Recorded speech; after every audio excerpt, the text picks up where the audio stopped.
Ensemble, vivons le bonheur d'Algérie. Ensemble, apprécions les couleurs d'Algérie. Le soleil, les merveilles du pays, un réveil de fraîcheur et de vie. Ensemble, vivons un moment de... Bien le bonjour à vous en ce lundi du 10 août. Eh bien, au programme qui est bien varié aujourd'hui, on aura à parler de droit avec notre spécialiste du domaine, Madame Sabar Djamila, de médecine avec Dr Mansouri Mohamed, directeur général de l'EHU 1er novembre, et bien sûr le mouvement associatif représenté par des jeunes et une jeune association, et bien sûr la rubrique coup de cœur avec Zach et son invité. Vous allez le découvrir avec nous tout à l'heure à travers notre émission pendant 1 heure, et bien sûr on finira en beauté avec la rubrique beauté et Hamoumi Houda qui viendra nous parler d'aloe vera aujourd'hui, donc restez avec nous jusqu'à 10 h du matin. Eh bien sans plus tarder, on va commencer par Flashback. Mais tu grandiras autrement dans l'amour que je te porterai toujours. Tu grandiras ailleurs dans les murmures du monde, dans la Méditerranée, dans le jardin de l'Algérie, dans le vol d'un oiseau, au lever du jour, à la tombée de la nuit, à travers une jeune fille que je croiserai par hasard, dans le feuillage d'un arbre, dans la prière d'une femme, dans les larmes d'un homme, dans la lumière d'une bougie. Tu renaîtras plus tard, un jour sous la forme d'une fleur ou d'un petit garçon, chez une autre maman. Tu seras partout, là où mes yeux se poseront, là où mon cœur demeurera, le tien continuera de battre. Sans plus tarder, la rubrique Flashback avec une très belle chanson Roumeri de Cherif El Ouazani.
Madame Saber Djamila, bonjour. Bonjour. C'est toujours un plaisir que de partager avec vous ce moment et surtout juste après notre chanson qui est tirée du terroir de Chif, interprétée par Chif El Ouazani, c'est une chanson des années 90 d'ailleurs. Est-ce que vous la connaissez? Est-ce que vous la fredonnez toujours? Oui, même le chanteur Chif El Ouazani, je pense qu'il a déserté le chant artistique. Effectivement, il est devenu soufi en quelque sorte. Effectivement, voilà.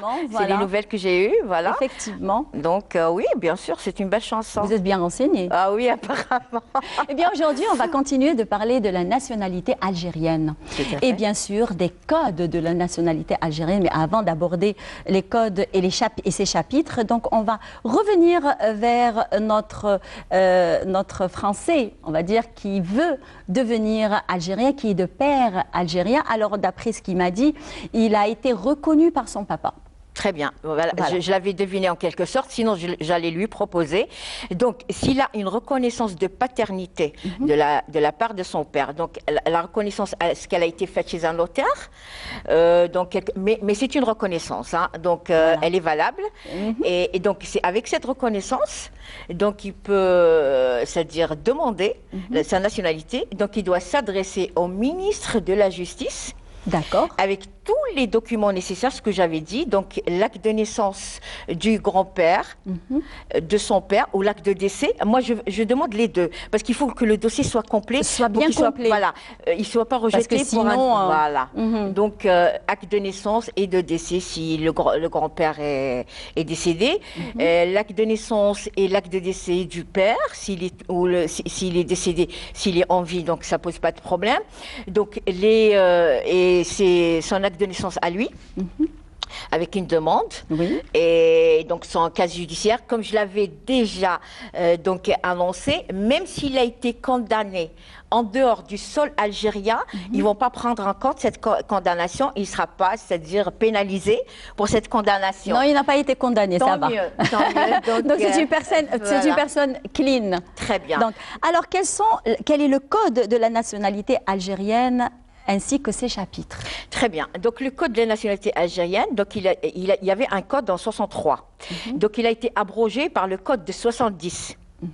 Ensuite, il a été modifié par un code en 2005.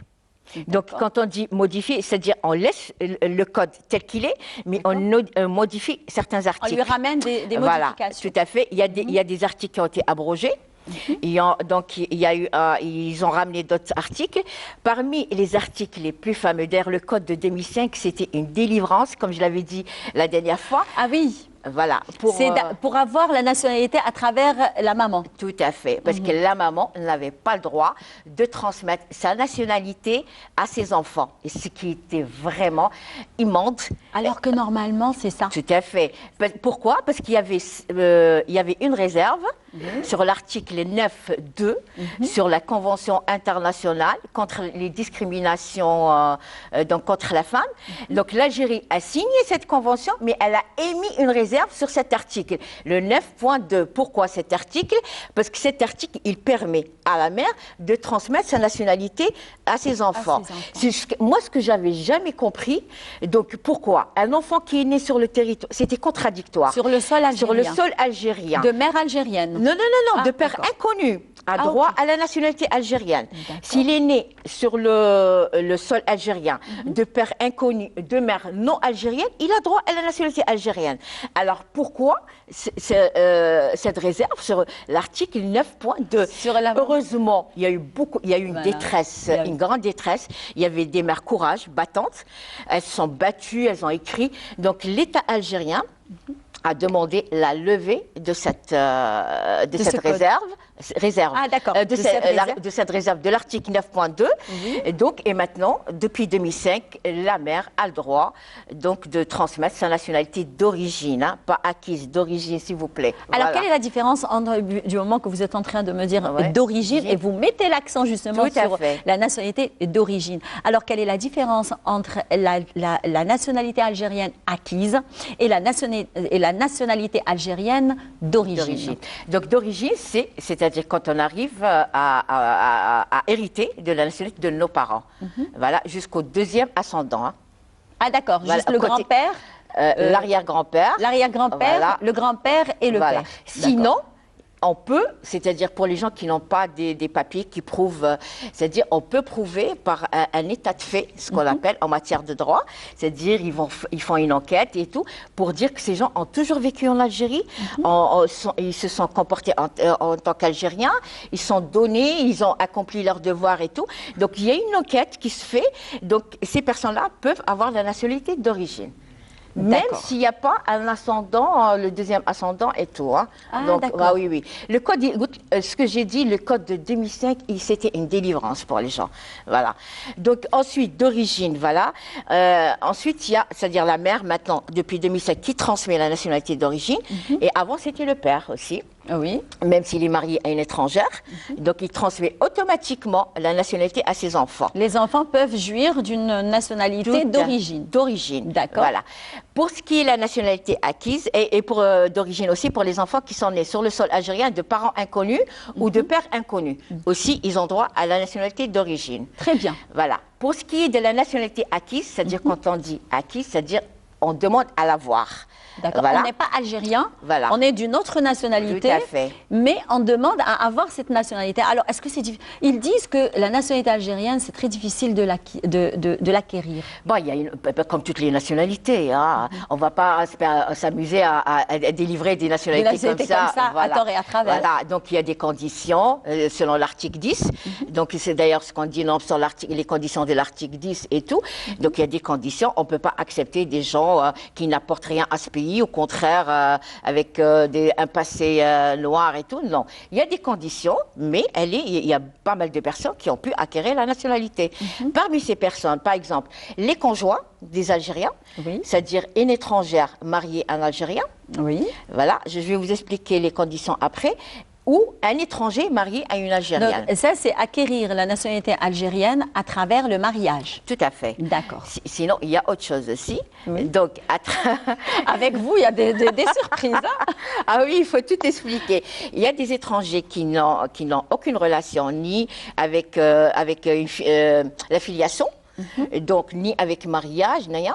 Donc, il y a des étrangers qui sont là en Algérie, qui ont rendu service à l'Algérie. Donc, des services exceptionnels. Hein. Oui, comme ils ont fait partie justement de la révolution, de la guerre de libération nationale. D'ailleurs, ce sont des grands noms d'étrangers qui ont fait la révolution aux côtés de l'Algérie. Et qui ont plaidé la cause algérienne, d'ailleurs. Tout à fait.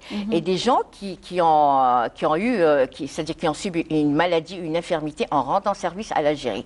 Alors ces gens-là, ils vont avoir, eux, la nationalité et leurs descendants aussi. Ah d'accord, très bien. Voilà, même leurs descendants. Et même d'origine. Voilà, et même ils peuvent aller même plus loin, c'est-à-dire si cet étranger a rendu un service à l'Algérie, il a milité ou je ne sais quoi, donc on peut demander sa nationalité d'origine, d'acquérir la nationalité d'origine, même à titre post-mortem, même après sa mort. Ah bon? Ah oui. Ah oui, le code est clair, le code de la nationalité. Et comment ils font? Alors, c'est un cas exceptionnel. Bon, s'il a rendu des services exceptionnels pour l'Algérie, il y a des traces. Ben oui. Voilà. Donc, ses descendants peuvent formuler une demande au ministre de la Justice, voilà, avec les documents, les preuves et tout. Donc le ministre, il va, c'est par décret, hein. Décret présidentiel. Voilà, et ensuite ça va être publié sur le journal officiel. Hein, voilà, et donc ils vont lui, c'est-à-dire lui remettre la nationalité algérienne et même à ses descendants. Hein, s'ils le souhaitent. D'accord. Voilà. Très bien. Pour les autres étrangers, c'est-à-dire qui n'ont aucune relation de mariage, ni de filiation, ni rien, qui ont vécu 7 ans en Algérie, sur le sol algérien. Voilà, qui ont vécu. Ils peuvent acquérir. Ils peuvent, c'est-à-dire faire la demande. C'est-à-dire c'est des gens honnêtes qui ont travaillé, c'est-à-dire ils ont des entrées. Qui ont servi l'Algérie. Non, même pas. Ils travaillent normalement, honnêtement, ils payent leurs impôts, ils ont c'est-à-dire des entrées d'argent, un boulot et tout. Donc il y a une enquête qui se fait après 7 ans. C'est-à-dire ils doivent résider sur le sol algérien pendant 7 ans. Hein. D'accord. Voilà. Là, ils peuvent, c'est-à-dire demander la nationalité algérienne acquise. Alors, et la nationalité par dérogation? Alors, les dérogations, c'est ce qu'on appelait pour les gens qui ont servi l'Algérie. qui ont rendu des services exceptionnels et tout ça, donc où ils ont hérité d'une maladie ou quelque chose comme ça. Donc ça, c'est une dérogation. Alors, comment peut-on réintégrer la nationalité algérienne? Bon, quand on parle de réintégration, c'est qu'on a été déchu de sa nationalité. Exactement. Voilà. Donc le code de la nationalité est clair dans ce sens. Donc pour la nationalité d'origine, donc quand on est déchu de sa nationalité d'origine, c'est qu'il y a eu haute trahison. Ah oui, il y a eu haute trahison, donc on a touché à la sécurité du pays, espionnage, voilà, tout ça. Donc on a porté atteinte à la sécurité du pays et autres. Sinon, il y a un autre crime, il y a d'autres crimes aussi. Donc là, il peut être... déchu de sa nationalité. Mais c'est très difficile de la réintégrer. Voilà. Non, mais s'il prouve que, c'est-à-dire, il y a eu erreur, c'est-à-dire, il y a eu erreur judiciaire, il y a eu erreur d'appréciation, il y a beaucoup de choses qui rentrent. Et comme pour la nationalité acquise plutôt, donc la personne qui a eu la nationalité, elle a acquis la nationalité algérienne, peut être déchue. Donc, 2 ans après l'avoir acquise, donc si il s'avère que cette personne a employé des moyens frauduleux. D'accord. Donc, on peut la lui retirer. Ah oui, tout à fait. Et même si cette personne, même si elle n'a pas employé des moyens frauduleux, donc si cette personne qui a acquis la nationalité algérienne, elle n'a pas porté, c'est-à-dire elle ne la porte pas bien, c'est-à-dire elle ne rend pas service, elle est de mauvaise moralité, voilà, de mauvaise foi aussi. Voilà, donc on la lui retire dans les 2 ans et par décret aussi, sur le journal officiel et tout. C'est les mêmes procédés. Voilà, et la même procédure. Alors, et qu'en est-il de la naturalisation algérienne? Donc la naturalisation algérienne, c'est pareil, c'est comme la nationalité acquise. Donc on peut dire en arabe at-tajannos, donc c'est pareil, c'est quand on acquit la nationalité. C'est-à-dire on change, il y a des gens qui arrivent, ils arrivent à avoir la nationalité algérienne, ils demandent le changement de nom. Voilà. Je voulais justement arriver à ça parce que toute naturalisation, qui dit naturalisation dit changement de nom systématique. Est-ce qu'on peut garder notre nom d'origine et être naturalisé algérien? Généralement, c'est à la demande, c'est la demande du demandeur, donc il peut garder, mais généralement, il change. Il y a pas mal de personnes qui se convertissent à l'islam, elles demandent le changement de nom, c'est à leur demande, c'est-à-dire c'est pas imposé. Sur le code de la nationalité, on n'impose pas le changement de nom. Ah, très bien. Non, donc c'est clair. Donc il y a des gens qui demandent le changement de nom, carrément, l'acquisition de la nationalité, le changement de nom. Voilà. Ah, très bien. Oui. D'accord. Alors, il y a plusieurs cas de figure, justement, de la nationalité algérienne. Est-ce que vous pouvez nous en parler? C'est-à-dire, bon, vous avez déjà abordé qu'il y avait, on peut demander la nationalité algérienne étant né sur le sol algérien, étant né de père algérien et de mère étrangère, peut-on acquérir la nationalité algérienne si on est né à l'étranger, de père étranger, et on vient ici pour nous installer en Algérie? Oui, après s'être installé 7 ans. Il faut rester sur le... C'est-à-dire quand on est de père étranger, et on vient, un étranger qui vient à l'Algérie, il veut acquérir la nationalité algérienne, il se retrouve, il monte une affaire, et il fait, donc où il s'installe, il a un poste, mais la condition... sine qua non, la première condition, il faut... Je voulais surtout revenir à la condition. Voilà, il faut qu'il soit installé 7 ans sur le territoire... Sans quitter le territoire algérien. Sans quitter, voilà. C'est-à-dire une résidence régulière. Régulière. Voilà, qu'il soit... Et pour les conjoints, il faut qu'ils soient mariés pendant 3 ans. Le mariage, oui, il faut qu'il soit après 3 ans de mariage avec, c'est-à-dire un étranger, une étrangère avec un Algérien, une Algérienne, et qu'il soit installé au moins 2 ans sur le territoire, une résidence régulière de 2 ans. Très bien, merci. Voilà, je vous en prie. Alors dites-moi, quel sera le sujet de la semaine prochaine? Ben, on verra bien. On verra, oui. Très bien. Et à la demande aussi du téléspectateur. On est à son service. Pas la semaine prochaine, c'est jeudi. Jeudi. Voilà. Voilà. Alors, est-ce que vous avez pris connaissance, peut-être, vous avez lu des ouvrages, vous avez lu sur les journaux, sur la médecine du temps de la Révolution? Quand on dit médecine du temps de la Révolution, qu'est-ce qui vous vient à l'esprit? Ce sont des noms. Oui, il y avait... Ah là, je l'ai. Le doyen là des médecins qui est mort, le pauvre, c'était. Le Rané? Oui, voilà. Donc. C'est Mohamed Naqash. Naqash, Allah yarhamou, Il a été voilà. le premier ministre de l'État algérien, ministre de la Exactement. Santé de l'État algérien. Ouais. Il y a eu aussi Damerji. Damerji. Aussi. Mais Naqash, Allah yarhamou, il est mort dans l'anonymat le plus total. Hein. Oui, et il n'y a pas Voilà. longtemps, il y a, je crois, une quinzaine Tout à d'années. fait, Une quinzaine voilà. d'années. D'ailleurs, il habitait Oran. Tout à fait. D'accord. Et il y a aussi même le corps paramédical. Paramédical, tel oui. que il y a une certaine Zohra, Saliha Ould Qabliya. Ce sont oui. des personnes qui ont marqué Tout la à fait. médecine en Algérie. Tout à fait. Et on est fiers Et d'eux. chapeau, hein, chapeau. Bien sûr. Alors la médecine entre hier et aujourd'hui, chers amis téléspectateurs, on vous laisse avec ce sujet.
Docteur Mansouri, bonjour.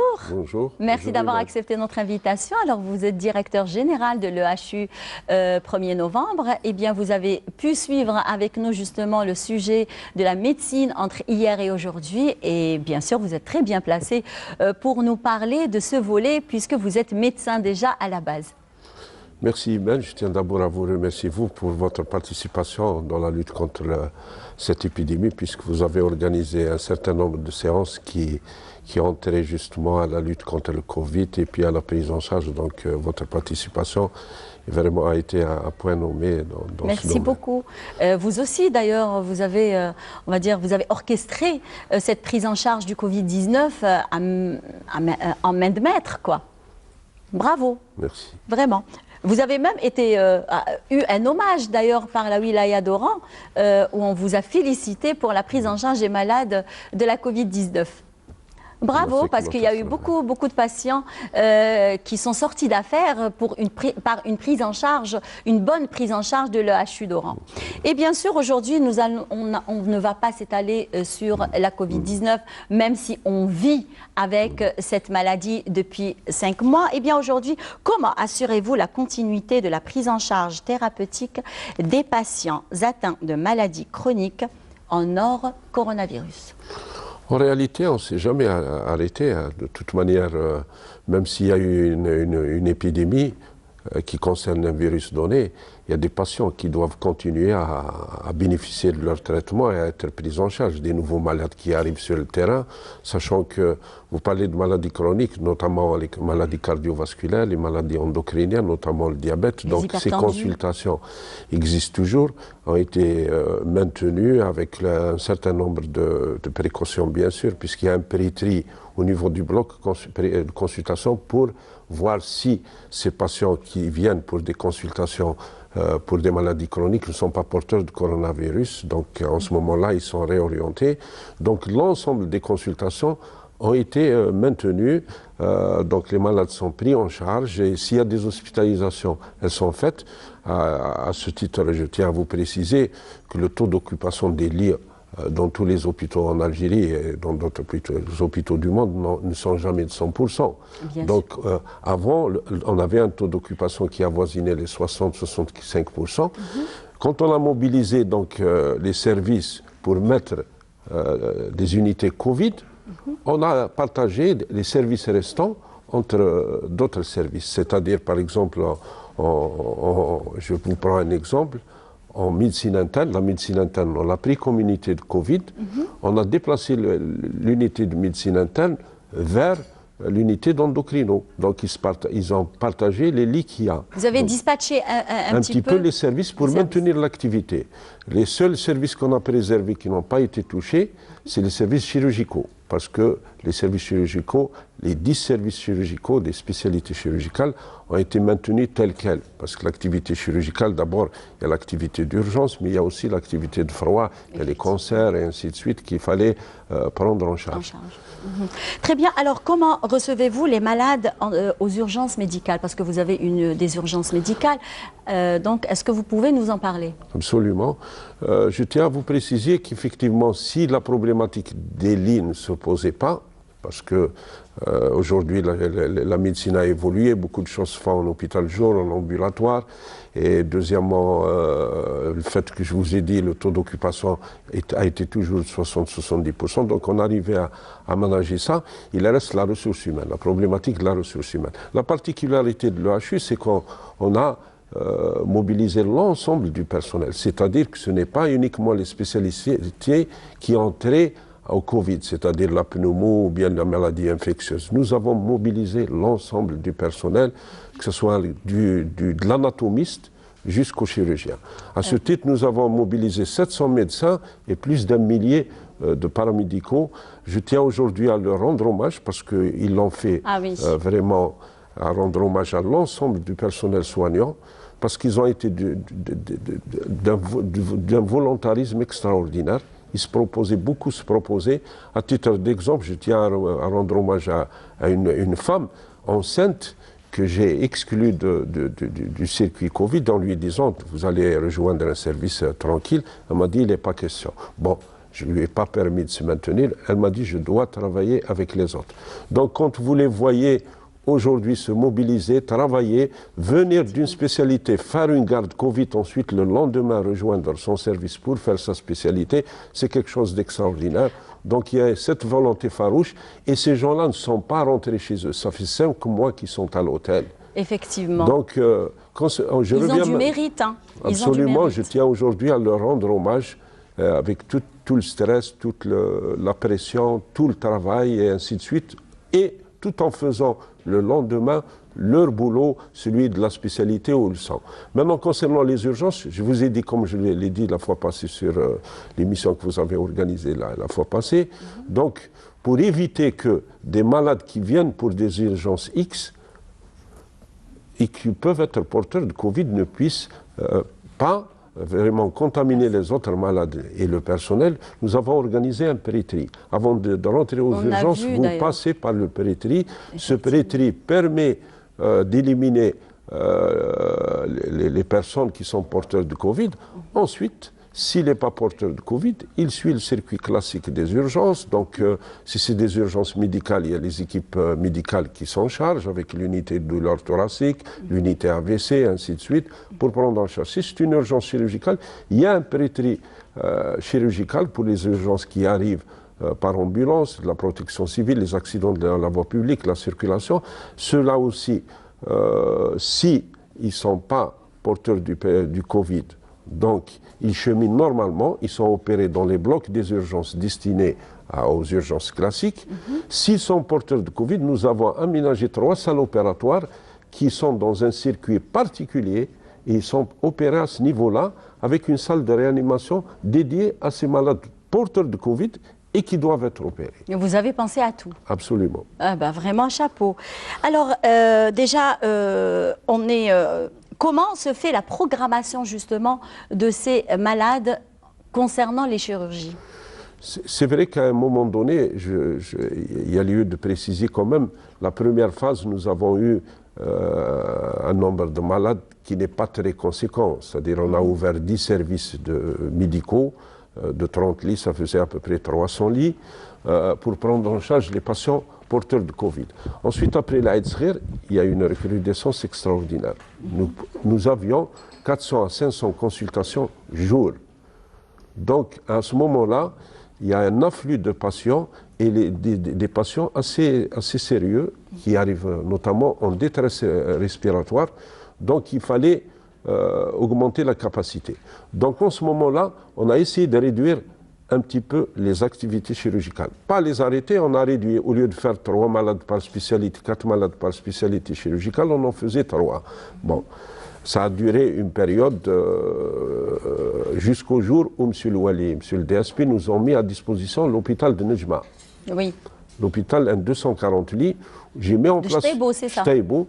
J'ai mis en place une équipe, j'ai ouvert cet hôpital, j'ai mis en place une équipe avec un laboratoire, les moyens donnés, et une équipe de réanimateurs et de médecins. Et j'ai même mis un directeur sur place pour gérer tout ce qui est logistique. En ce moment-là, ça a déchargé encore une fois l'établissement, mais ça a absorbé de la ressource humaine. Et les activités chirurgicales sont programmées, notamment en ce qui concerne la chirurgie digestive, où les cancers ne sont pas reportés, parce qu'on s'y dit, on n'a pas le droit de dire à un cancéreux, il y a le Covid, on est occupé, vous allez revenir dans 2 mois. Donc, ils sont programmés pour qu'ils puissent suivre convenablement absolument, et son ne pas protocole. arriver à des cas compliqués en chirurgie cardiaque idem, en chirurgie vasculaire, tout ce qui est chirurgie traumatologique, donc d'urgence, elle est faite, de chirurgie maxillofaciale, la neurochirurgie, toutes les tumeurs du cerveau, ainsi de suite, sont opérées régulièrement. Donc, sur ce plan-là, les patients sont pris en charge. Très bien. Alors, ça fait déjà 5 mois qu'on parle de Covid-19, qu'on prend des malades, justement, qu'on prend en charge les malades atteints de coronavirus. Vous en êtes chargé en main de maître, d'ailleurs. Alors, comment vous allez prendre en charge actuellement avec les malades qui arrivent et qui, on va dire, qui se proclament atteints de coronavirus, actuellement avec le déconfinement progressif? Je ne vous cache pas qu'après l'Aïd Sghir, donc, on avait cette appréhension d'une recrudescence. Et la recrudescence, elle a été terrible, hein, vraiment terrible, au point d'épuiser l'ensemble du personnel. Et surtout, c'est des malades qui arrivent en détresse respiratoire. C'est-à-dire, au départ, c'est les sujets âgés qui avaient la détresse, mais ensuite, on a reçu des gens de 30 ans avec des détresses respiratoires. Donc, ça faisait peur. Et puis, il y a un nombre effarant. Aujourd'hui, en 5 mois, nous avons eu presque 20 000 consultations Covid. Nous avons fait 8 000 PCR, 8 000 tests PCR.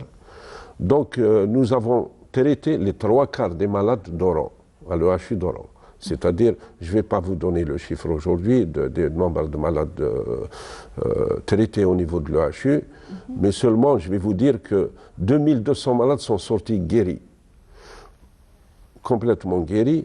Aujourd'hui, il y a peut-être 200 malades qui sont hospitalisés au niveau de l'établissement, qui sont pris en charge, qui se portent bien, et d'autres sont pris en charge à domicile, ceux qui n'ont pas réellement de grandes symptomatologies. On leur donne le traitement, ils sont traités à la maison. Est-ce que vous avez maintenu toujours le traitement chloroquine, Zitromax et vitamines, ou alors vous vous êtes référé à la nouvelle, on va dire le nouveau protocole de la Covid-19 qui parle de la double antibiothérapie associée à la vitamine C?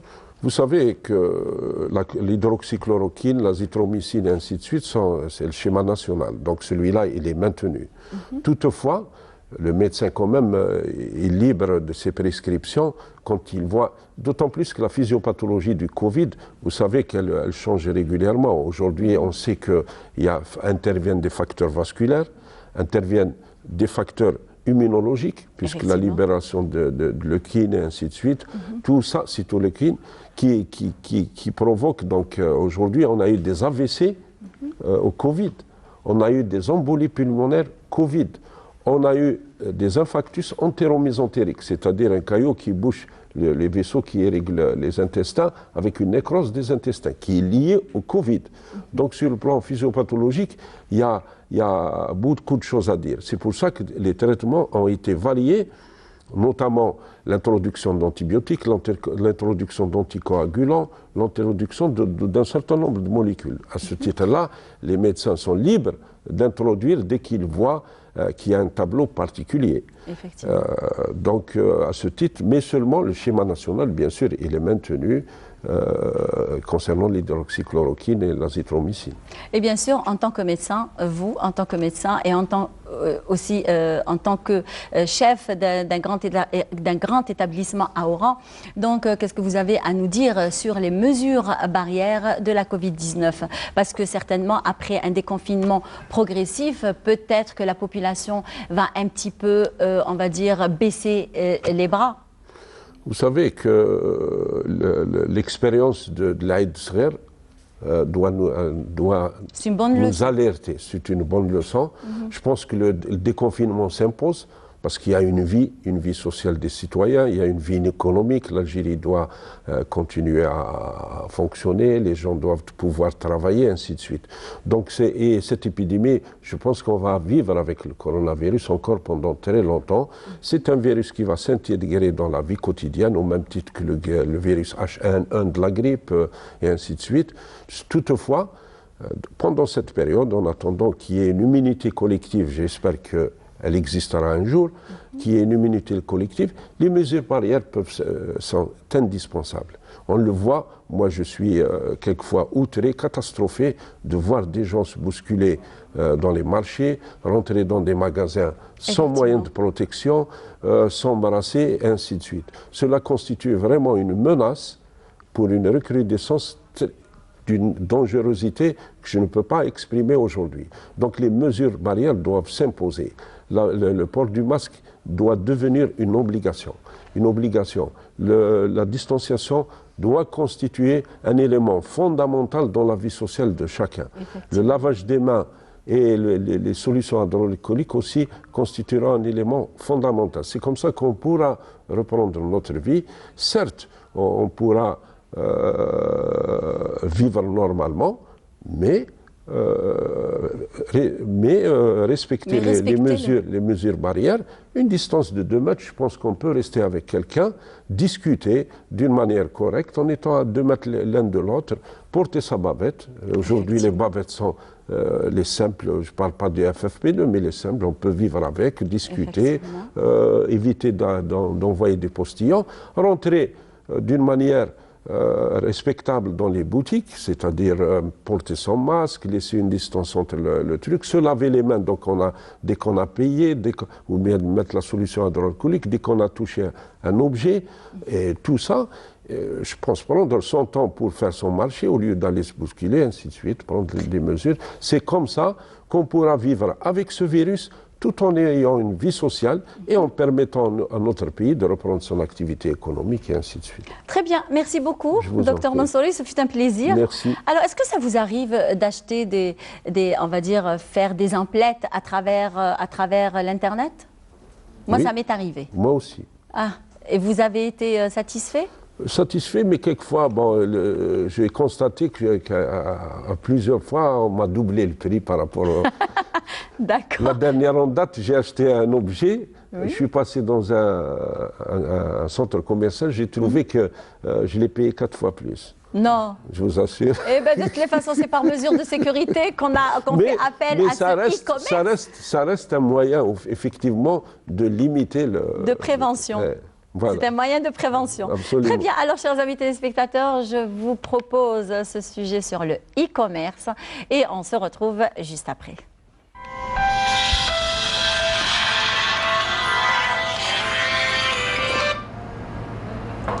الو السلام عليكم.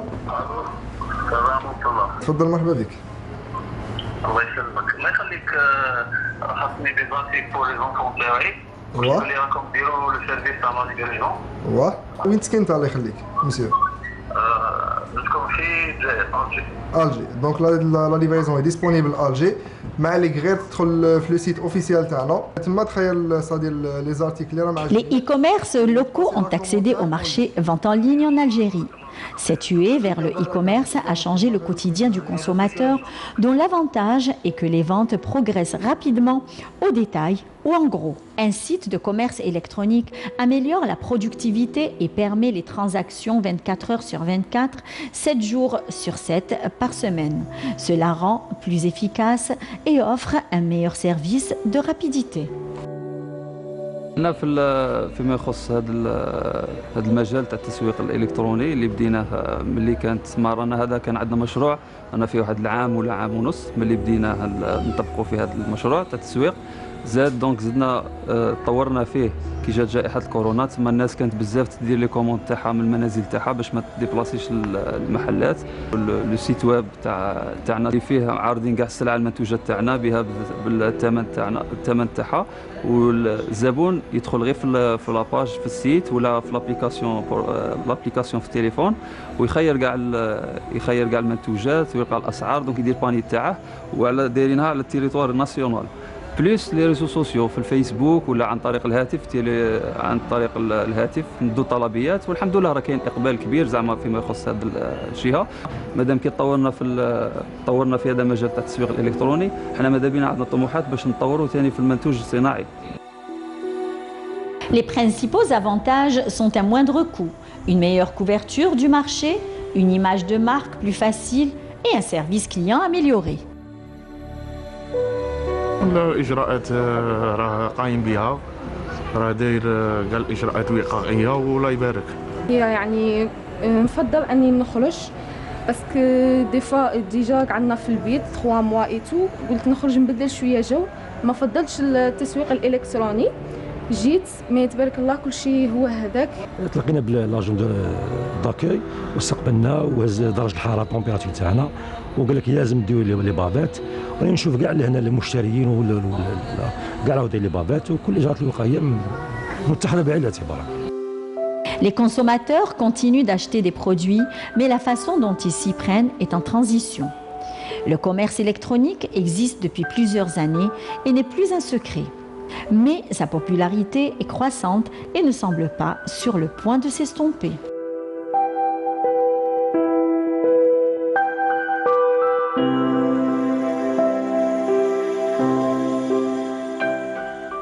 Ça vous est arrivé d'acheter des objets à travers l'Internet? Pour le moment non, j'ai jamais essayé. Ah d'accord, et vous? J'ai l'habitude de le faire, oui. Vous avez été satisfait? Plus ou moins, oui. Sur certains produits, on va dire. Ah d'accord. Pas sur tous les... Ah d'accord, ok, très bien. Eh bien, l'association culturelle de développement des capacités des étudiants est présente, eh bien, est représentée par Assala Merabet. Bonjour. Bonjour. Madame. Merci d'avoir accepté notre invitation. C'est avec plaisir qu'on accepte. On vous remercie de retour de nous avoir invités et d'avoir accepté notre passage aujourd'hui. Eh bien, vous n'êtes pas seul puisque vous êtes accompagné d'un de vos collègues, puisque c'est M. Bouchia Ouessim qui est là avec nous. Bonjour. Bonjour. Merci d'avoir accepté notre invitation. Merci pour l'invitation. Marhaba. Merci. Très bien. Alors, vous faites partie de l'association culturelle de développement des capacités des étudiants. Eh bien, parlez-nous, donnez-nous une petite carte visite de cette association. Depuis quand déjà elle existe? Donc, l'association ADCE, comme son nom l'indique, Association de développement des capacités des étudiants, elle a été créée par des jeunes étudiants, on va dire, créée en 2016. Exactement, c'est qu'on existe depuis 2016, donc ça fait 4 ans déjà qu'on exerce sur la wilaya d'Oran, exactement, on n'est pas dans le national, c'est juste la wilaya d'Oran. Ah d'accord, voilà. Très bien.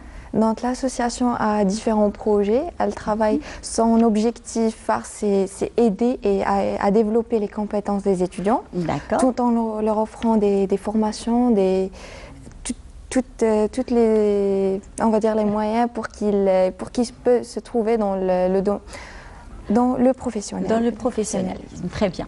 Alors, quelles sont on va dire, les activités de la DCE? En fait, la vision de l'association, oui. elle est partie du fait qu'un manquement a été constaté au niveau des étudiants au moment où ils allaient passer le cap pour intégrer le monde professionnel. Ah d'accord, donc vous vous occupez beaucoup plus des étudiants qui sont en fin d'études en fait? Pas forcément. Non.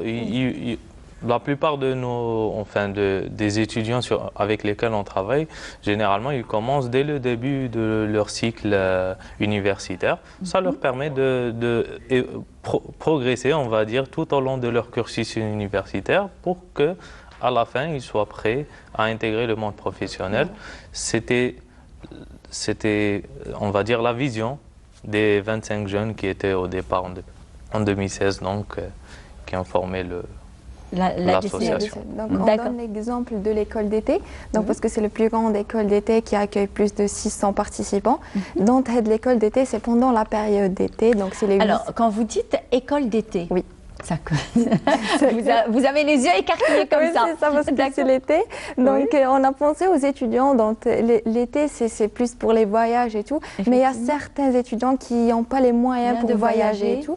On leur permet de voyager en Algérie, à Oran exactement. Qu'est-ce qu'on fait? En fait, on leur propose des cours de langue. D'accord. Des cours, donc les différentes langues comme français, anglais, espagnol, allemand, chinois, turc, donc les langues qui sont à dire. On ramène des facilitateurs, donc on ramène des étrangers qui viennent ici en Algérie, à Oran, pour faire... Chacun de son pays.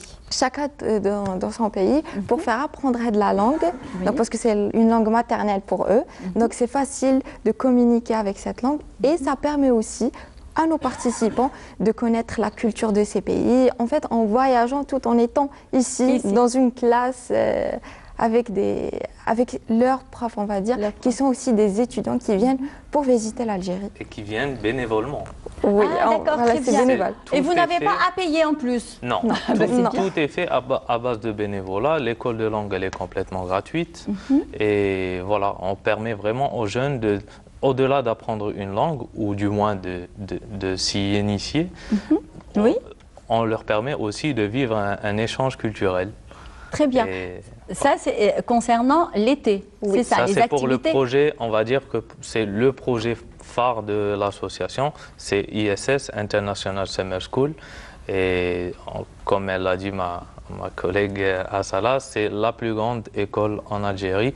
Chaque été, on réussit à réunir plus de 600 jeunes. Je ne sais pas si vous imaginez, mais réunir 600 jeunes... Je suis en train d'imaginer justement les 600 jeunes durant tout l'été. Durant 8 semaines, et qui viennent à l'école et qui apprennent une langue, c'est un petit exploit, on va dire. Mais ce qui est bien, c'est qu'ils sortent avec une langue en plus. Hein. C'est ça. Et ça, c'était vraiment au départ, c'est-à-dire en 2017, c'était la première édition de ce projet. Mais à travers les années, on a aussi développé l'idée, c'est-à-dire qu'on est maintenant, il n'y a pas que des salles il n'y a pas que des cours de langue, il y a aussi des cours en informatique, il y a des cours en audiovisuel. Donc vraiment, il y a aussi l'ISS Kids qui est pour les petits-enfants. Pour les enfants. Oui. Donc voilà, on a réussi un peu à... Et quel est le programme destiné aux enfants? Voilà, donc le programme destiné aux enfants, ils sont aussi le même programme. Donc les langues, ils ont français-anglais parce que la tranche d'âge est de 6 ans jusqu'à 13 ans. Donc majorité, c'est français-anglais. Plus il y a des ateliers tels que musique, dessin, théâtre et on va dire les travaux manuels pour les petits-enfants. Donc l'âge de 4 ans, 5 ans, ils apprennent à faire des trucs, des travaux manuels.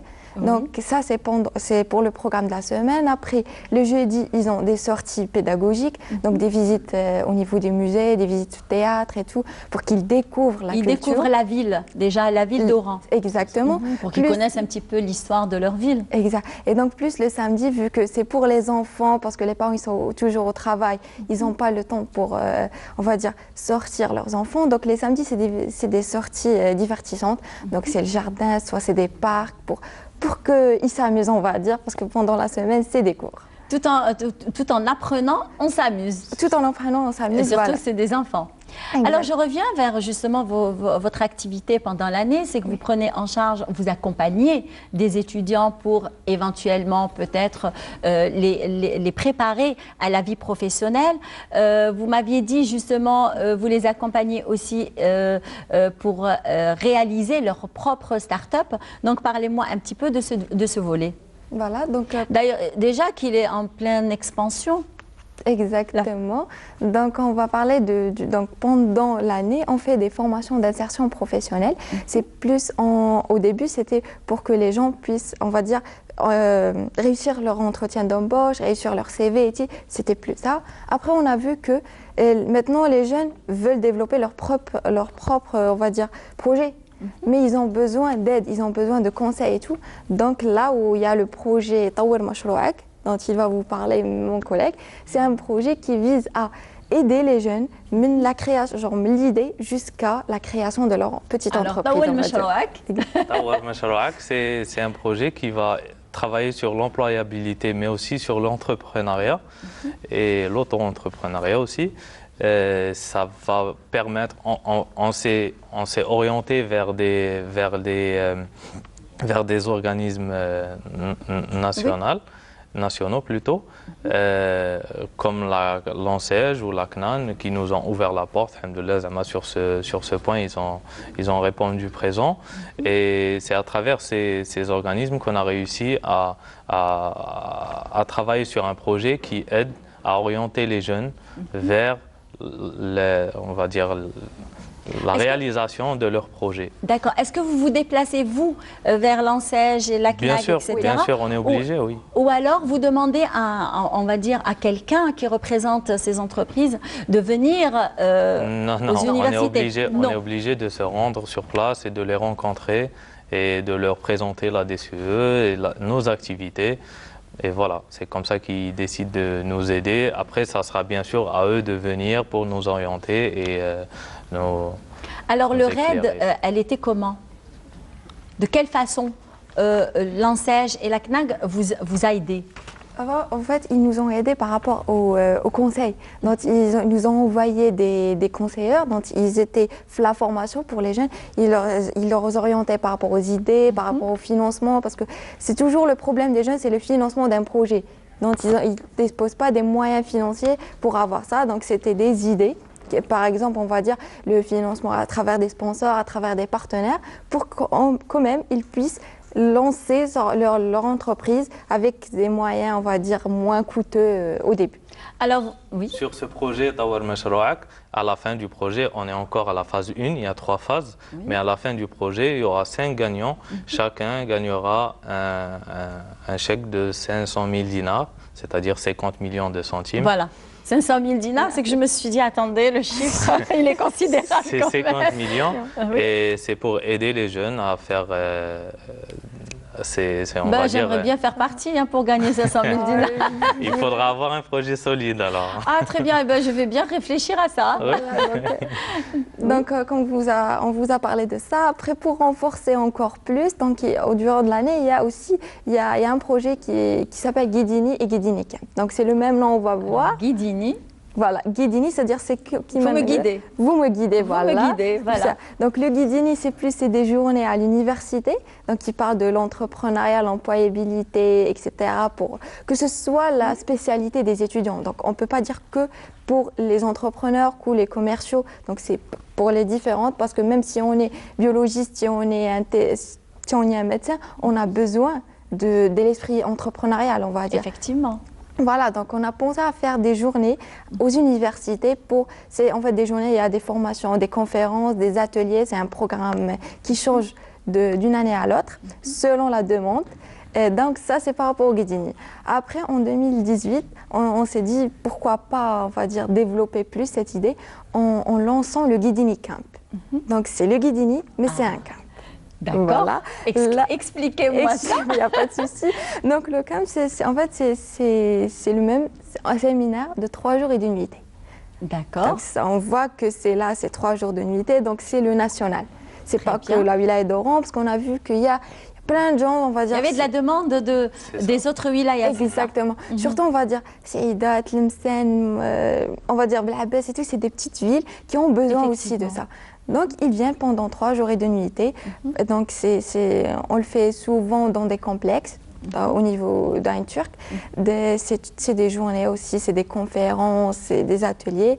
En 2018, la thématique c'était l'entrepreneuriat tout court. Vous êtes toutes contentes d'ailleurs d'aborder ce sujet. Voilà, c'est ça.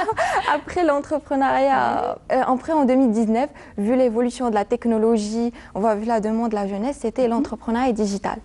Ah, très bien. Voilà, donc tout ce qui est digital, le marketing digital. C'est que vous marchez en parallèle avec la nouvelle technologie. Exactement. Et la demande des jeunes, c'est beaucoup ça. plus. Parce qu'on est aussi des jeunes, on est aussi des étudiants. Donc ce qu'on voit sur le terrain, on essaye de l'aborder à travers des formations, des conférences et tout, pour vraiment aider, apporter une touche à... D'accord. Alors, vous êtes en train de me dire, d'ailleurs, vous rassemblez vous ramenez beaucoup de villes, vous rassemblez beaucoup de jeunes. D'ailleurs, 600, c'est pas n'importe quoi. C'est un chiffre qui est vraiment colossal.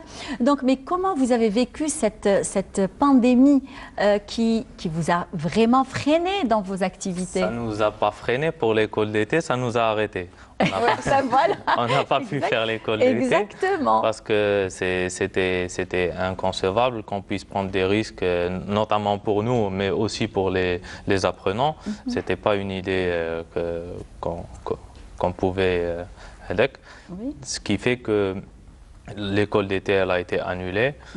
On en a profité au début de la pandémie, quand je dis au début du confinement plutôt. On en a profité pour faire des formations en ligne entre les membres de l'association, parce qu'il faut savoir que des projets comme ISS ou Guidini ou autres, c'est des projets qui nécessitent une préparation colossale, vraiment. Et sur ça, je tiens quand même à féliciter les membres de l'association ADCE. C'est des jeunes, ils sont motivés, ils ont une idée en tête, ils ne vont pas la lâcher.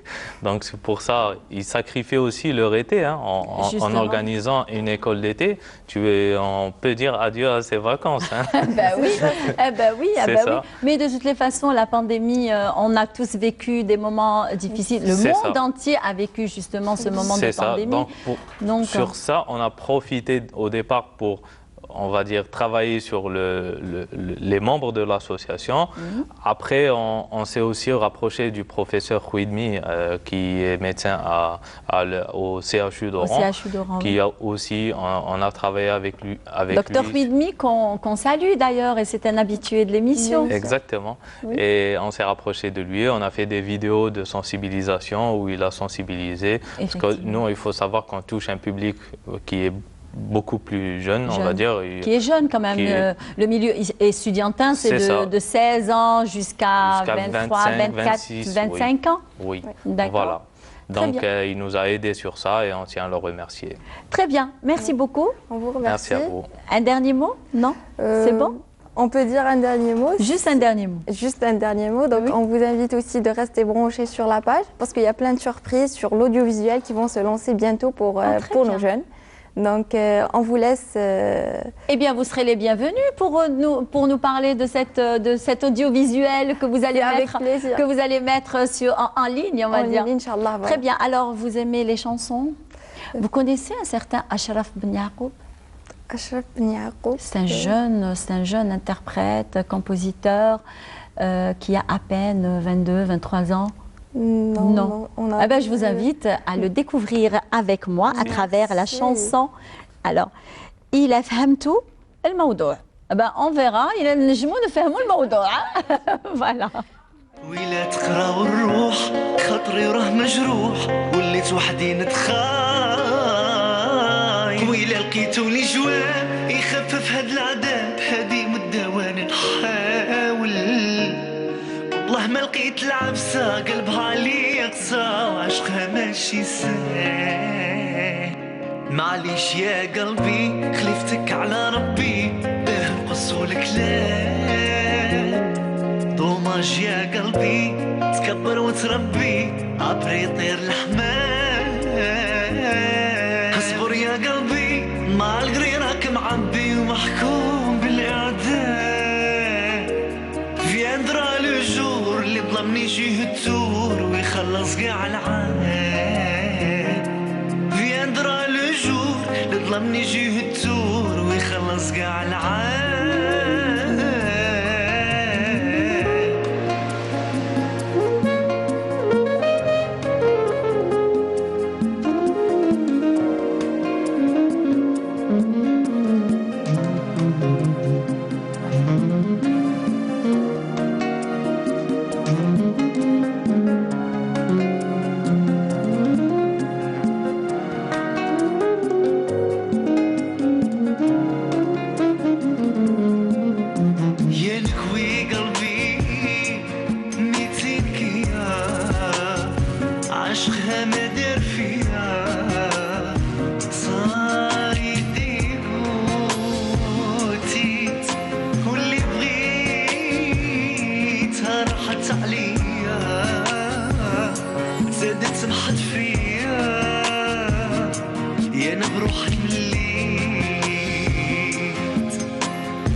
Sans plus tarder, on va vers la rubrique coup de cœur et Zach et son invité. Eh bien aujourd'hui, vous allez la découvrir. Bonjour Zach. Bonjour Iman. Ça va? Ça va très bien et toi? Alhamdoulilah, très bien. Et toi? Super, ça se passe très bien. Très bien, alors je vous laisse avec votre invité. Ok, merci. Salut. Salut. Bonjour. Bonjour Zach. Ça va? Ça va très bien. Très bien. Alhamdoulilah. Allez, vas-y, présentez-vous. Alors, avant toute chose, merci pour l'invitation. Avec plaisir. Alors, petite présentation. Je suis enseignante de français, formatrice et coach en gestion du stress et public speaking pour, disons, le public estudiantin. Et je suis aussi organisatrice d'événements littéraires avec des associations, des centres culturels, dans des bibliothèques et tout. C'est très intéressant. Merci. Ok, je commence par la première question. Comment avez-vous l'initiative de créer ou bien de fonder un café littéraire? Alors, en fait, à la base, j'avais participé à une résidence d'écriture en 2012 avec nos deux écrivains, Kamel Daoud et Moustapha Ben Fodel. Et j'avais produit une petite nouvelle, un projet littéraire sur le 50e anniversaire de l'indépendance de notre cher pays. Ah, c'est très intéressant. Et à partir de là, en fait, j'avais fait un peu le buzz. Et à mon retour d'Oran, pour Oran, en fait, on m'avait proposé l'animation d'ateliers, l'organisation de quelques événements. Et c'est comme ça que l'idée du café l'Olympe des belles lettres m'est venue. Ok. Et est-ce que vous avez choisi de devenir une influenceuse littéraire? Pas du tout. Ah bon? En fait, disons que j'étais plutôt active, non pas sur les réseaux, mais voilà, à l'université. Comme tu le sais, en fait, être prof à la fac nous amène à être en contact avec un public assez large. Et du coup, les propositions ont commencé à venir les unes après les autres. Jour après jour, ouais. Voilà, et ça a donné ça, voilà. Et ça va? Ça va. C'était intéressant l'aventure? Ouais, très.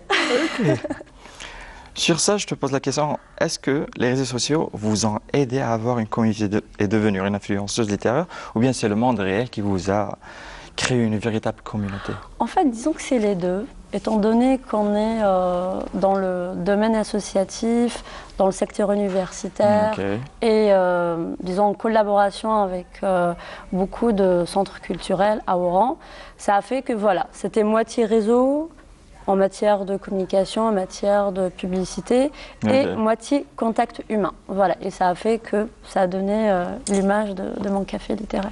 C'est très intéressant. Et quel genre littéraire vous attire le plus? Alors, le seul genre qui m'attire, en fait, c'est le roman noir. Voilà. D'ailleurs, j'ai un exemple ici. C'est un roman américain de Gillian Flynn. Voilà. C'est le nouveau visage du polar américain aux États-Unis. Sinon, ma préférée reste Agatha Christie, l'incontournable, reine du crime. Est-ce qu'on peut lire Alors, c'est en anglais. Bon, alors on essaie une petite partie. Sinon, ce qu'on va faire... Alors, je sais que tu adores la musique, donc je t'ai ramené une petite pépite. C'est la nouvelle biographie de John Lennon. Je sais qu'il y a beaucoup de gens qui adorent John Lennon. Oui, c'est vrai. Donc voilà, on va tenter de faire une petite lecture. Tu veux bien m'accompagner? Avec un grand plaisir.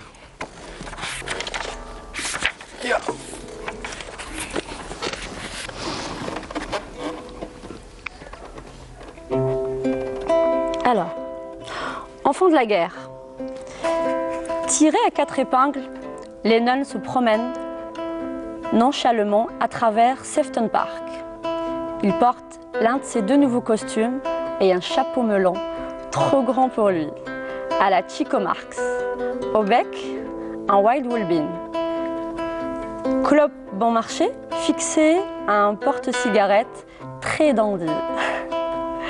Seule assise au bord d'un bassin ornemental, une jeune fille, les cheveux auburn de faux airs de Marlène Dietrich. Flâne. Charmé, Lennon s'approche pour engager la conversation. Il est accueilli par de grands éclats de rire moqueur. C'est le chapeau. Lennon s'en rend compte, se décoiffe promptement et l'envoie ricocher sur le bassin. Oh là là, j'adore. C'est très intéressant, j'ai bien aimé l'histoire. C'est pour ça que je vais te reposer d'autres questions. Vas-y. Et par curiosité, comment de romans lisez-vous? Alors, disons que en un mois, j'essaie de lire entre 3 à 4 ou 5 romans. Il y en a que je n'arrive pas à finir par manque d'inspiration, mais pour la majorité, je les lis déjà dans les transports en commun. J'ai pas le temps chez moi, j'ai pas le temps au boulot, voilà. Quand tu t'en rends pas aussi. Voilà, c'est quand je suis dans le tram, voilà, dans les transports. Et sinon, c'est un roman par semaine, un roman par 2 semaines. Mais si vraiment, en fait, je m'accroche à un roman, c'est en 48 heures, 3 jours. Donc, ça prend 48 heures maximum? Oui, dans certains cas. Et au maximum? Maximum, c'est 2 semaines, surtout quand j'ai beaucoup de travail. Et qui est ton écrivain favori? Alors, disons que j'ai plein de figures que j'admire. Premièrement, il y a une figure féminine incontournable, c'est Simone de Beauvoir. C'est une philosophe et une écrivaine française qui a fait le tour du monde avec sa philosophie pour défendre le statut de la femme à partir des années 30, des années 40. Sinon, je suis plutôt littérature américaine, comme tu le remarques. Il n'y a que des Américains. Bon, Lennon est britannique, bien entendu. Alors, le premier écrivain que j'avais découvert, c'était Bret Easton Ellis, un jeune écrivain, un génie en fait en la matière, qui mélangeait entre la littérature plutôt traditionnelle et les scénarios hollywoodiens. Et ça donnait en fait une écriture très puissante et c'est ce qui a donné en fait un boost et un buzz pour ses écrits. À 20 ans, son premier roman a été adapté au cinéma américain et qui s'appelle, je crois, Point Zéro. Point Zéro. Voilà. Et sinon, disons, mon chouchou, mon amoureux reste, voilà, Jack Kerouac. C'est une tendance que j'avais créée il y a quelques mois. Voilà. C'est un franco-canadien d'origine américaine qui avait créé en plein Deuxième Guerre mondiale un courant littéraire qui s'appelle The Beat Generation, la Beat Génération. En fait, c'est un écrivain qui était désespéré par ce qui s'est passé dans la Deuxième Guerre mondiale et il avait voulu en fait créer une nouvelle littérature et qui serait plutôt une littérature non pas traditionnelle mais nomade qui allait en fait faire le tour à travers toute l'Amérique de l'Est à l'Ouest. Et voilà. Et par la suite en fait il y a eu un buzz mondial il y a eu les Beatles, il y a eu Tupac. Ah, ok. Voilà, il y a eu beaucoup d'artistes qui se sont inspirés. Il y a eu le mouvement hippie. Le mouvement hippie n'aurait pas existé sans l'existence de Jack Kerouac et de sa philosophie de la haute. Waouh. Ouais. J'adore cette information. Ça me donne envie de lire. Bah, je te le prêterai, ne t'inquiète pas. Bien sûr. Sinon, si je te dis, vu que vous êtes dans le domaine de l'éducation, quelles sont les qualités primaires d'un bon professeur? Alors, il faut que tu saches, premièrement, que je n'ai jamais envisagé d'être prof. Ah là là. Quand j'avais 15 ans, je disais à tout le monde, écoutez, quand je serai grande, je deviendrai journaliste et écrivain. D'ailleurs, j'ai un tonton qui est animateur au Liban. Donc, et ce qui se passe, c'est qu'avec le temps, ma passion pour la littérature prenait de plus en plus de place. Okay. Et du coup, j'ai opté pour l'enseignement pour avoir plus de temps, pour avoir une deuxième vie et qui est mon engagement en fait en matière de bénévolat pour la littérature. Et je voulais à tout prix en fait vulgariser la littérature pour ne plus qu'elle reste juste voilà, ce bloc en fait d'intello et de gens qui ont fait de grandes études. Non, c'est pas ça. Mais voilà, je voulais vraiment simplifier et donner en fait la parole et donner plus d'ouverture à la littérature pour des gens très très simples. D'ailleurs, dans mes conférences, dans mes cafés, j'ai des retraités. Justement, parle-moi de tes conférences. J'ai des Français qui vivent ici chez nous, des Pieds Noirs. J'ai des étudiants qui n'ont jamais lu et qui ont commencé à s'intéresser à la lecture. Ah. Voilà. Même moi, je vais m'intéresser. Sinon, vous êtes très actif. Alors, j'imagine que vous avez vécu beaucoup d'anecdotes. Voilà. Ouais. Donc, j'aimerais bien savoir une des... Alors, qu'est-ce que je pourrais te raconter? Ouais, j'en ai une. Alors, en 2016, je revenais de France et l'association Bel Horizon, celle qui défend le patrimoine, m'appelle. Ouali, si tu me vois, je te fais un petit coucou. Ouali Boumoudine. Alors, il m'appelle, il me dit, Lilia, j'ai besoin de toi et tu n'as pas le droit de dire non. Il me dit, voilà, demain on part en week-end à Ayun Turk et on doit faire une résidence d'écriture, atelier photo, théâtre et écriture. Et le thème, c'est comment changer les stéréotypes dans la société algérienne. Donc du coup, voilà, je me suis lancée et on a passé le week-end ensemble. Et là, en fait, on m'a mise au premier étage pour mon atelier. Et pendant que je faisais l'atelier, là, en fait, au niveau des escaliers, je vois les organisateurs du séminaire en train d'écrire en catimini et de participer à mon atelier. Et j'étais morte de rire. Et à la fin de l'atelier, ils m'ont dit, mais Lilia, je ne sais pas comment j'ai fait pour écrire. Ok. Voilà. Avant de finir, j'aimerais bien qu'on fasse une petite partie. Ouais. J'ai deux ou trois phrases. Laquelle? Sur Kerouac. Ok. Voilà. Disons que c'est un... Voilà. Sur la route, c'est pas un récit de voyage, c'est pas un roman. C'est plutôt une confession d'un écrivain en mal d'existence qui avait écrit cette œuvre en quelques semaines sur la route et sur du papier roulé. D'après ce que je vois, on va le laisser pour la prochaine fois. Et j'aimerais bien que tu me fasses un conseil que vous aimeriez donner aux gens qui veulent faire votre carrière. Bon, alors, sur vos idées, plutôt. En fait, il n'y a que deux critères sur lesquels il faut se baser. Ouais, vas-y, par la caméra. Alors, comme tu le sais, je passe mon temps à lire. Voilà. Ma vie, c'est lecture et documentation, que ce soit histoire, philo, littérature, politique, peu importe. Donc, pour vraiment donner de l'influence et être dans le profil, il faut lire. La lecture, c'est l'arme fatale du cerveau. Et deuxièmement, il faut vraiment être un vrai passionné du domaine, que ce soit littérature, musique ou autre. Je te remercie énormément, Lilia. C'est un plaisir. Et Iman? Merci Zach et merci à votre invité. Eh bien, comme on annonce une mauvaise nouvelle, puisque les planches du 4e art, la télévision et le cinéma algérien est en deuil, puisqu'il a perdu la diva du théâtre, de la télévision et du cinéma, Nouria, de son vrai nom, Khadija Ben Aïda. Je vous propose ces quelques images et on se retrouve.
La diva des planches et du cinéma algérien qui aura incarné différents rôles avec un talent majestueux.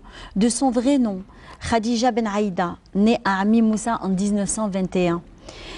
Nouria a rejoint le théâtre en 1945 lors d'une tournée à Constantine.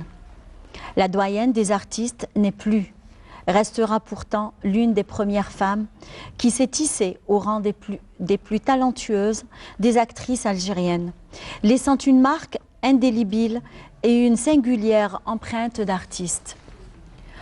On s'incline avec respect et reconnaissance devant la mémoire de la défunte et partage avec ses proches, la grande famille du théâtre et du cinéma algérien, son public et ses amis, la douleur de sa disparition.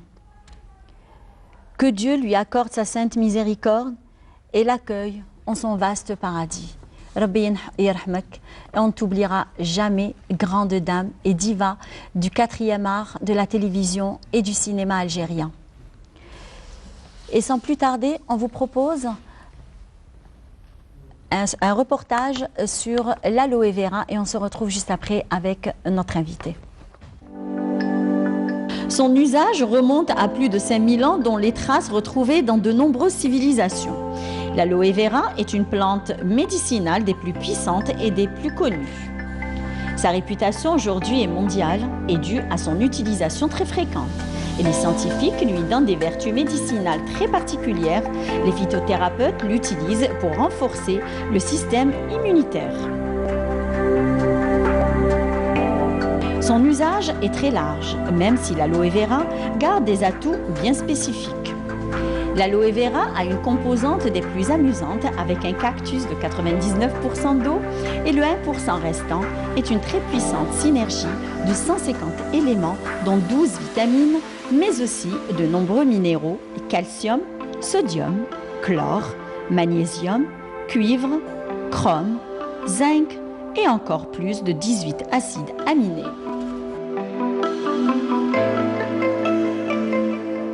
Sa composition explique en grande partie ses très larges et puissantes propriétés. Le gel extrait de l'aloe vera est la partie la plus importante qui contient entre autres de l'acémanane qui permet une meilleure oxygénation des cellules. En usage externe, permet de lutter contre les brûlures, les coups de soleil, les maladies de la peau. D'ailleurs, Cléopâtre ne se privait pas des propriétés exceptionnelles de cette plante pour parfaire sa légendaire beauté. Alors, pourquoi pas vous ? L'aloe vera, une fontaine de jouvence et source de jeunesse.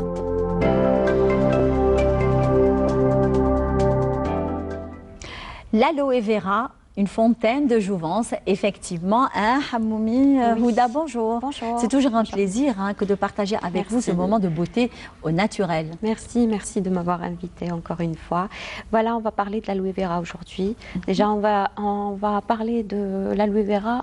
Auparavant, ils étaient en train de faire ça avec une médecine traditionnelle il y a quelques siècles. Effectivement. D'accord. Elle était cultivée en Afrique du Nord. Ah d'accord. Canaries, l'île de Canaries et aussi Cap-Vert. Et maintenant, ils sont en train de la cultiver en Amérique latine, aussi en Algérie aussi, ils sont en train de la faire, entre parenthèses. Parce que je vais vous expliquer. Il y a plusieurs sortes de l'aloe vera, d'accord ? Justement. Il y a 500, à peu près, il y a 500 sortes d'aloe vera. Voilà, il y a 500 sortes d'aloe vera. Il y a de l'aloe vera qui est comestible, il y a de l'aloe vera qui l'utilise juste pour la beauté. Ah d'accord, voilà. C'est pas la même. C'est pas la même. Il y a plusieurs sortes. D'accord. Voilà. Alors pour le moment, ceux qui sont en train de la cultiver, les professionnels, comme on peut dire, ceux qui sont en train de la cultiver, c'est surtout pour alimentaire. Déjà, on va parler de l'alimentation. L'alimentation, l'aloe vera, elle est super bonne pour régulariser le taux de sucre dans le corps. Pour les acider, on peut la prendre. On peut la prendre, bien sûr, sans la peau, parce que la peau, quand même, elle est toxique. Juste le gel. Juste le gel, qui est là, voilà. Ah, on peut manger comme ça le gel? Avec Non. des smoothies, Brut. par exemple. Ah, d'accord. On utilise avec des jus, avec des smoothies, parce que quand même, elle a un goût un peu amer. Amer. Voilà. D'accord. Et aussi, elle est bien aussi pour l'estomac, aussi pour les acides. Elle régularise la flore intestinale. Ah. Voilà. Et aussi, elle renforce le système immunitaire. Très bien. On va parler de la beauté maintenant. La beauté. Eh bien oui, passons à la beauté. Oui. Alors, pour la beauté, il y a tout d'abord, c'est un produit qui est cicatrisant. Elle cicatrise. Elle enlève les vergitures. Si on fait des massages circulaires sur les vergitures, comme ça, comme vous voyez le gel, alors quand on fait des massages circulaires sur les vergitures, elle élimine les vergitures. Ah, d'accord, elle les fait disparaître. Elle les fait disparaître. Il y a aussi les rides, les petits rides. Les rides, d'accord, qui sont juste là, peut-être là. Voilà, on peut aussi faire des massages circulaires aussi pour ça. Il y a aussi pour régulariser le sébum, pour les peaux grasses. Voilà. On en a déjà parlé d'ailleurs. Oui, aussi quand quelqu'un fait du sport, quand il a des courbatures, on peut étaler juste du gel aloe vera et là, il va avoir une sensation de soulagement un peu moins que quand il a fait du sport pour la première fois et avoir des courbatures, fatigué, là, etc. Voilà. Aussi, elle est super bien aussi pour les peaux à problème. Les peaux atopiques. Acnéiques. Acnéiques, pas trop acnéiques. D'accord. Moi, là, je préfère qu'il aille consulter un dermato. Mais quand il y a des petits boutons, par exemple, des petites cicatrices aussi, des boutons, aussi, elle élimine ça. Aussi pour ceux qui ont des croûtes, pour la peau sèche, très sèche. Déjà, j'ai ramené une recette pour une peau sèche, pour une peau, pour tout type de peau, une recette aussi pour tout type de peau, et en même temps pour les hommes, ceux qui, quand ils se rasent... on n'oublie pas les hommes. Voilà, quand ils se rasent aussi, ça calme... Après un rasage. Voilà, ça apaise. Ça apaise après un rasage, ça apaise. Voilà, on va commencer à la recette, d'accord? Oui. Alors, tout d'abord, j'ai choisi aujourd'hui le thé. Le thé est très bon, par contre, contre les comment on appelle ça? Oh là là. Les cernes. Les cernes, exactement. Les cernes et aussi les poches. Effectivement. Voilà. Alors, on va prendre une cuillère à thé, d'accord? Ça, c'est pour la peau sèche. D'accord. Et on prend un peu d'aloe vera. D'aloe vera, d'accord? Oui. Et aussi du miel. Attendez, c'est un peu... Du miel pur, bien sûr. Oui. D'accord. D'accord. Un peu de miel pur. Là, on va pour stimuler le collagène qui est dans la peau, parce que quand la peau, quand elle est sèche, quand même... elle perd un petit peu de son collagène. Voilà, pour stimuler le collagène. Alors, j'ai choisi le thé, c'est un produit quand même qui... c'est lui qui stimule en même temps. Stimulateur, oui. Voilà, alors, est-ce que c'est du thé broyé? Voilà, la poudre. C'est de la poudre. D'accord. Voilà. Voilà. Et là, on l'utilise avec un massage circulaire sur une peau sèche. D'accord. Pour la deuxième, celle qui est pour tout type de peau, juste du miel et de l'aloe vera.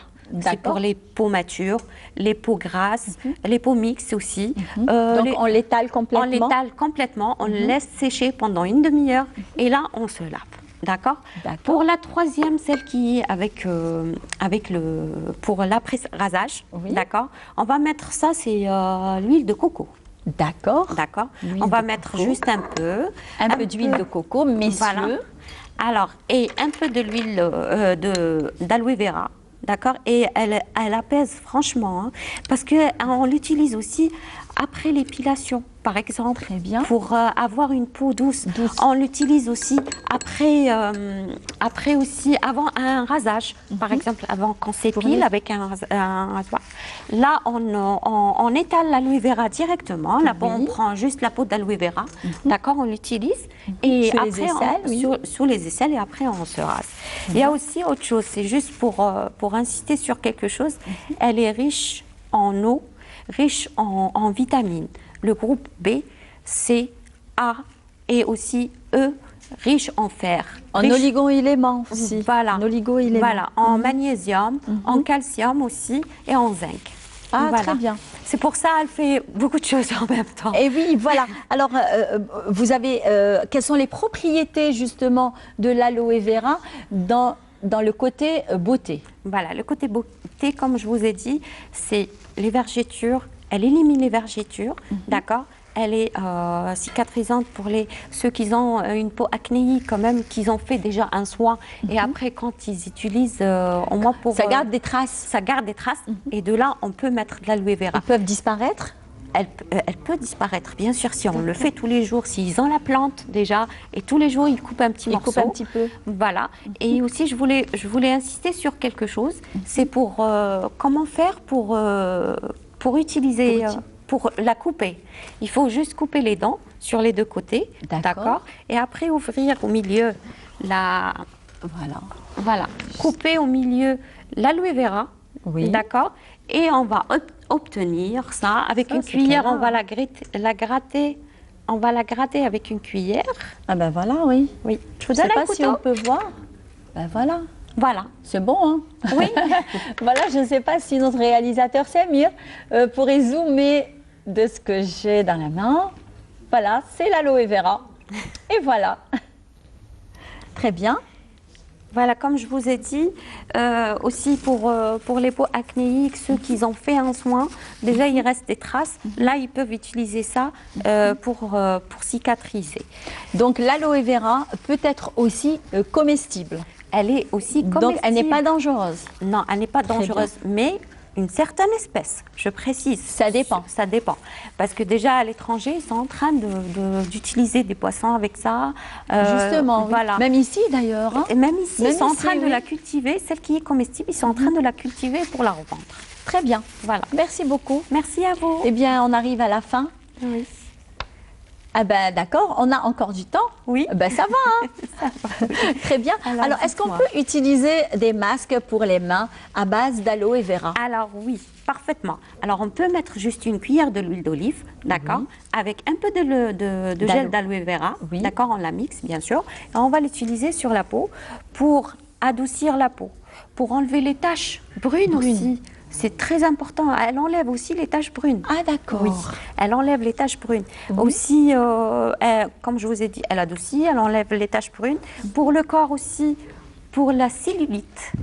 Ah d'accord, elle enlève la cellulite. Oui, elle est super bien aussi pour la cellulite. On peut la mélanger juste avec de l'huile d'olive ou l'huile d'amande douce, d'accord, et aussi l'aloe vera, et la mettre sur le corps où il y a de la cellulite. Faire des massages, bien sûr, des massages assez, pas des massages doux, d'accord. Et de là, on va avoir une belle peau. Merci beaucoup. Merci à vous. Donc on se retrouve le lundi prochain. Oui. Comme d'habitude. Avec plaisir. La même heure, la même chaîne, la même émission, Brise d'été. Inch'Allah. Très bien. Donc on arrive à la fin de notre, on va dire, de notre belle rencontre aujourd'hui. 1h30, depuis 8h30, on est à votre disposition. Et aussi, il y a eu des sujets qui ont défilé, des invités. On a parlé de médecine, de droit, l'association, la DCE. Et bien sûr, on a fini en beauté. Et je vous laisse avec ces images de la diva du 4e art, de la télévision et du cinéma algérien. Nous sommes vraiment désolés et endeuillés. Au revoir.